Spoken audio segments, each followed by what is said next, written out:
বাড়িতেই থাকলো, কারণ জয়ন্তীকে নিয়ে এবার যাব না। লাস্ট 5 বছর ধরে কিন্তু আমি নন্দীকে ড্রাইভ করছি।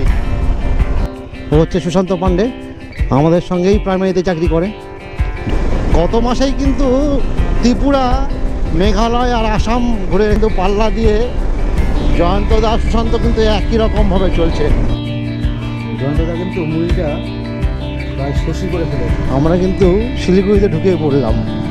আর এই বালাসনের ব্রিজটা যে কবে তৈরি হবে, আগে গিয়ে আজকে রাতে থাকার ব্যবস্থাটা করতে হবে। দেখি কোথায় থাকি। নাজক হোমস্টেতে এসে আবার থেকে গেলাম। জয়ন্তদা চালিয়ে কেমন লাগলো? মজা? ও আলু আর একটা সবজি আছে কিছু দিয়ে, সাথে চিকেন। আবার কিন্তু তৈরি হয়ে নিয়েছে। আর এখন কিন্তু সময়টা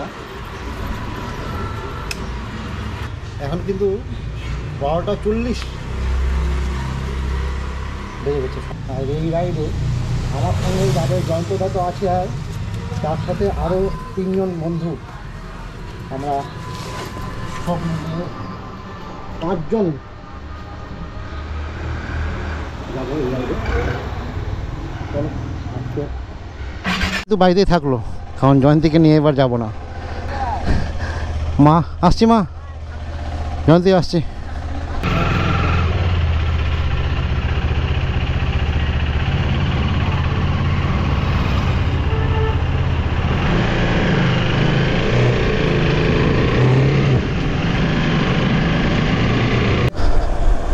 তিন 4 মিনিটের মধ্যে কিন্তু বাইপাসে চলে এলাম। আর এই হচ্ছে NH-12।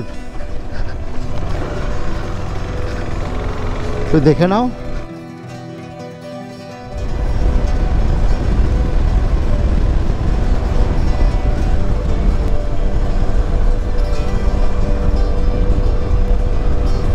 নন্দী কিন্তু অসাধারণ পারফরমেন্স করছে।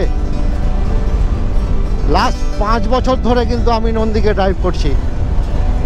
2020 21 তারিখ ফেব্রুয়ারির আমি নন্দীকে ডেলিভারি নিয়েছিলাম আমাদের মালদার প্ল্যানেট হুইল শোরুম থেকে। আর তারপর থেকে কিন্তু আমি নন্দীকে 3 বার লাদাখ নিয়ে গেছি, একবার স্পিতি নিয়ে গেছি, আর সাউথ ইন্ডিয়া নিয়ে গেছি, নেপাল 2 বার। সিকিম তো এটা আমার সিকিম হয়তো 105-6তম ট্রিপ হবে, কারণ আমি সিকিমে এত গেছি, প্রত্যেকটা গ্রাম প্রত্যেকটা জায়গাতে আমার কিন্তু কোনো রকম অসুবিধা হয় না সিকিমে। আর সিকিম কিন্তু খুব দারুণ জায়গা। জয়ন্ত দাস সুশান্ত কিন্তু আমাকে 2 বার অলরেডি ফোন করে দেওয়া হয়ে গেছে। আর ওরা কিন্তু এই জুবলি পেট্রোল পাম্পে দাঁড়িয়ে আছে।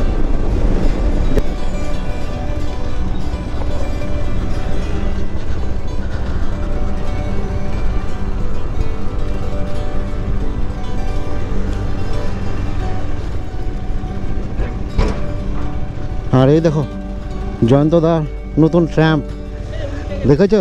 হ্যাঁ, আর এই সুশান্তরও কিন্তু। আর ওকে কিন্তু আমার সঙ্গে প্রথম দেখছো। ও হচ্ছে সুশান্ত পান্ডে, আমাদের সঙ্গেই প্রাইমারিতে চাকরি করে, জয়ন্তদা সার্কেলে আছে। আরও 2 জন বন্ধু, তারা কিন্তু শিলিগুড়ি থেকে আমাদের সঙ্গে জয়েন করবে। আর এই দেখো জয়ন্তদা স্ক্র্যাম্বলার দেখেছো? ম্যাড ডগের লাইট কিছুতেই লাগাবে না, জোর করে লাগানো হয়েছে। হ্যাঁ, অটো অন করে দিতে হবে। ঠিক আছে, আমি গাড়িগুলোকে রেডি করে দিই, তারপরে চলো বেরোবো। একেবারে টিপটপ লাগছে। চলো। আমি কিন্তু নন্দীতে তেল ঢোকালাম না, জয়ন্তদার সুশান্ত ঢুকিয়ে নিয়েছে। আর আমি আরও মোটামুটি 50 কিলোমিটার চালিয়ে নিই, তারপরে ঢোকাবো তেল।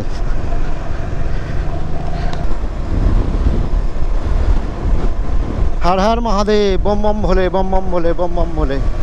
শিব শম্ভু ভোলেনাথ সবার সাথে থেকো।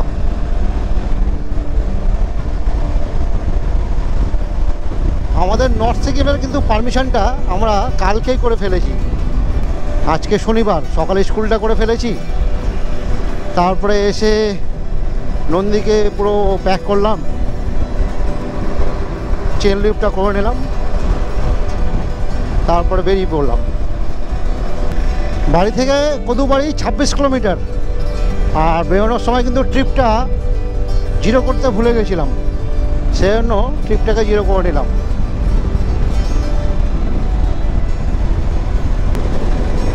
গত মাসেই কিন্তু ত্রিপুরা, মেঘালয় আর আসাম ঘুরে এসেছি। অসাধারণ কিছু জায়গা, সেগুলো এক্সপ্লোর করেছি, তোমাদেরকে দেখাবো বলে ভিডিওটা রেখেছি। এখনও সম্পূর্ণ এডিট করতে পারিনি, কেননা সম্পূর্ণ ভিডিও কিন্তু আমি নিজেই এডিট করি। যতটুকু শিখেছি এডিটিং সেটুকু দিয়েই করি, আর সেইটুকু দিয়ে যতটুকু পারি সেইভাবেই কিন্তু ভিডিওটা আমি আপলোড করে দিই। এই ট্রিপটা 3 দিনের আছে, নর্থ সিকিম করে এসে এই ট্রিপটা প্রথমে দেব, তারপরে কিন্তু ওটা কিন্তু 14-15 দিন ধরে একটা সিরিজ চলবে। আর পিছনে কিন্তু আমার প্লেয়ার নেই বলে কিন্তু আমি কেমন একটা ফাঁকা ফাঁকা ভাব মনে হচ্ছে। ইন্টারকমেও কোনো আওয়াজ নেই। সারাটা দিন জয়ন্তী কিন্তু আমার সঙ্গে ইন্টারকমে কথা বলতে থাকে, তার জন্য আমার কিন্তু খুব সুবিধে হয়।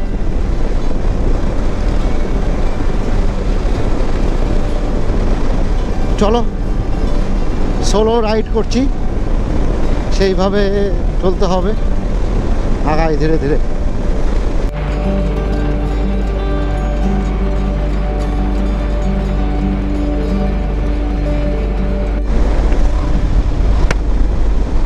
রায়গঞ্জ কিন্তু আবার এই নিচ দিয়ে যেতে হবে, আর আমরা কিন্তু এই বাইপাস হয়ে যাওয়ার পর কিন্তু এই জায়গাটা ছেড়ে দিয়েছি, কারণ কোনো দরকারই পড়ে না রায়গঞ্জের মধ্যে। আর আমার সঙ্গে কিন্তু পাল্লা দিয়ে জয়ন্ত দাস সুশান্ত কিন্তু একই রকমভাবে চলছে। আমি 80-90 স্পিড নিয়ে কিন্তু ক্রুজ করছি।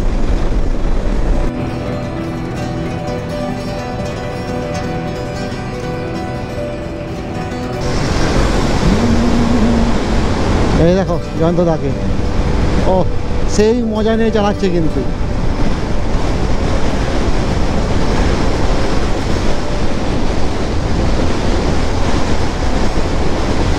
শিলিগুড়ি এখান থেকে আর 180 কিলোমিটার, ডালখোলা কিন্তু 50 কিলোমিটার। তো চলো সামনে এগোতে থাকি। NH 12 ছেড়ে NH 31 উঠে পড়লাম। আর নন্দীতে কিন্তু এখন ফুয়েল রেঞ্জ আর 30 দেখাচ্ছে। আমাকে তেলটা কিন্তু নদীতে ঢোকাতেই হবে, না হলে কিন্তু অসুবিধায় পড়ে যেতে পারি মনে হচ্ছে। দেখছি না হাতের বাঁ দিকে কোনো ফুয়েল পাম্প, ডান দিকে সব।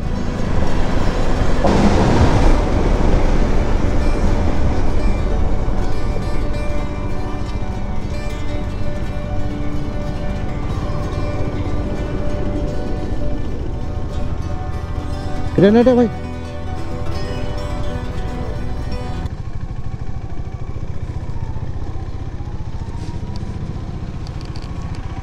পাম্পে চলে এসেছি। এবার নন্দীর পেটটা ঠিক ভরে নিই, না হলে নন্দী আর আগে বেড়াতে পারবে না। 1400 টাকার তেল নন্দীর পেটে দিয়ে দিলাম। তাহলে ভাবো নন্দীর পেটটা কত বড়। 105 টাকা পার লিটার পেট্রোলের দাম এখানে, আর সেই হিসাবে 1400 টাকার তেল ভরে দিলাম। আর ডালখোলার পর থেকে কিন্তু রাস্তাটা মোটেও সুন্দর না। গোটা রাস্তাটা একেবারে উপরের অংশটাকে উঠিয়ে দিয়েছে, তার ফলে দেখো রাস্তাটার কি পরিস্থিতি।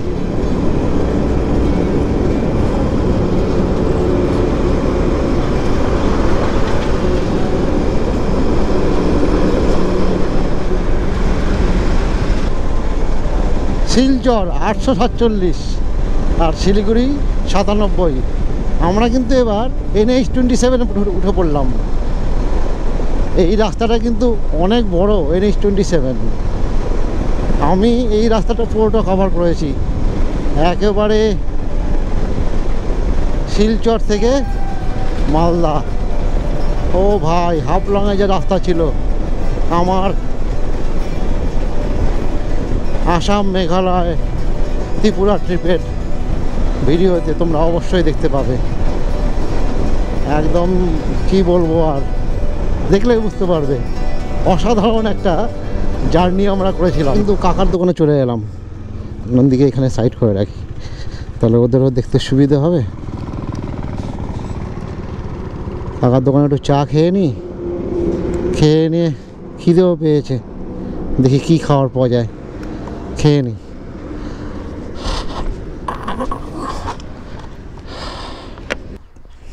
এই যে কাকা আর কাকিমা দাঁড়িয়ে আছে। হ্যাঁ,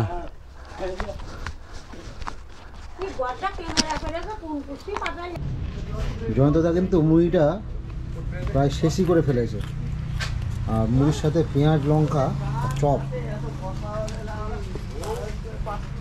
খিদেও পেয়েছিল প্রচণ্ড, আর এখন কিন্তু প্রায় 5টা বেজে গেছে। খাবারটা কিন্তু একেবারে জম্পেশ খাওয়া দাওয়া হচ্ছে।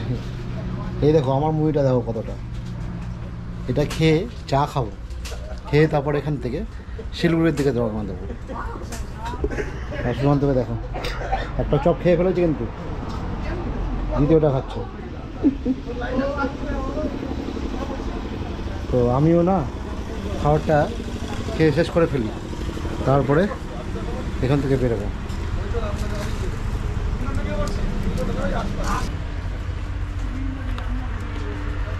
চপ আর চা খেয়ে না পেটটা যথেষ্টই ভরে গেছে। কাকি আসি, টাটা। আর জয়ন্তদা, সুশান্ত কিন্তু একটু আগে বেরিয়েছে।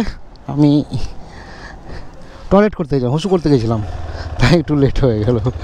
ঠিক আছে,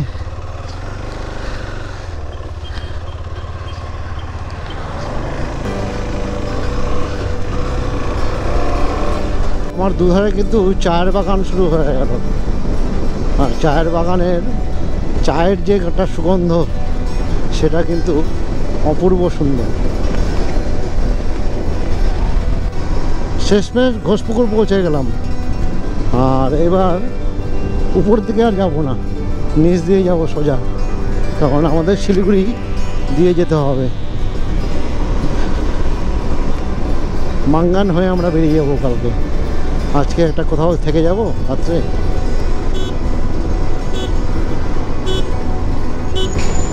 6:20 কিন্তু বেজে গেল, অন্ধকার কিন্তু শেষমেশ হয়ে গেল।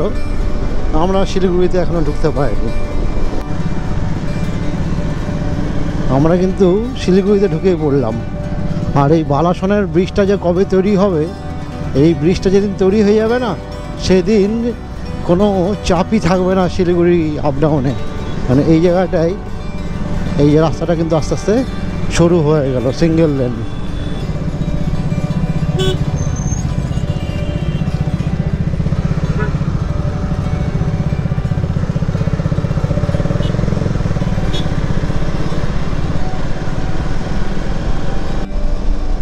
শিলিগুড়ি পার করতে কিন্তু 1 ঘন্টায় লেগে গেল।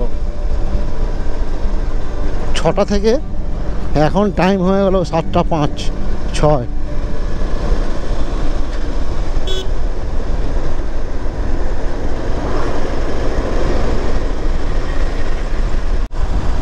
আমরা কিন্তু সেবক রোডে উঠে পড়েছি। অন্ধকার সেজন্য তোমাদের দেখাতে পারছি না, পাশেই কিন্তু তিস্তা নদী। আমরা আগে গিয়ে আজকে রাতে থাকার ব্যবস্থাটা করতে হবে, দেখি কোথায় থাকি। 8টার সময় কিন্তু ঠিক আমাদের মন মতন একটা জায়গাতে এসে পৌঁছে গেলাম।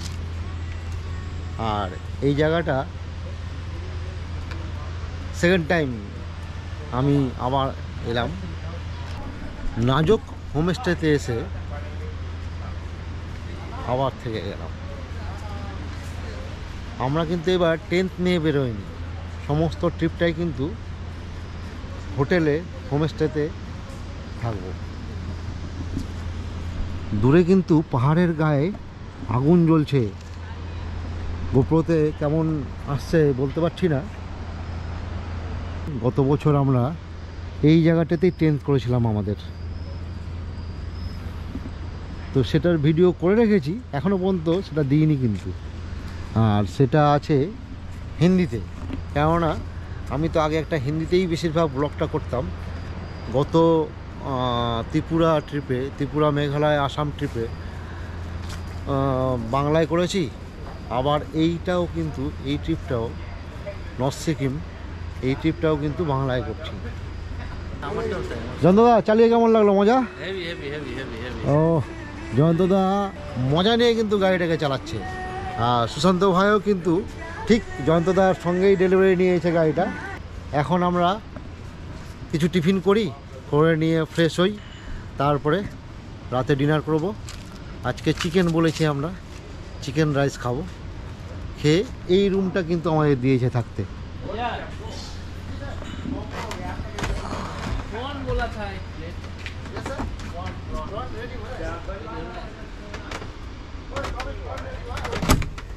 এই রুমটা দিয়েছে আমাদের, দুটো বেড আছে, নিচে একটা বেড দিতে বললাম। আমি নিচে থাকবো, জয়ন্তদা আর সুশান্ত এই উপরে বেডে থাকবে। চলো আস্তে আস্তে বাইরে যাই, গিয়ে একটু মজা করি, সময় কাটাই, তারপরে স্নান করতে হবে। আমি তো রাত্রেই স্নান করি বেশিরভাগ। আর আজকের খাবারটা কিন্তু ঠিক এইরকম, ভাত, ডাল, আলু ভাজা, একটা আলু, একটা সবজি আছে কিছু দিয়ে, সাথে চিকেন, সালাড আর পাঁপড় ভাজা। জয়ন্তদা নিজেকে থেমে রাখতে পারেনি, তাই মানে খাওয়া শুরু করে দিয়েছে। তো আমিও খাওয়া শুরু করেছি, না হলে পিছিয়ে পড়বো। খাওয়াটা বেশ গরম হয়ে আছে, তাই ঠিকঠাক কিন্তু খেতেও পারছি না। রাতে এনে আগুন দিয়ে রান্না, গরম হবে। খাওয়াটা শেষ করি, তারপরে আবার কালকে সকালে দেখা হবে।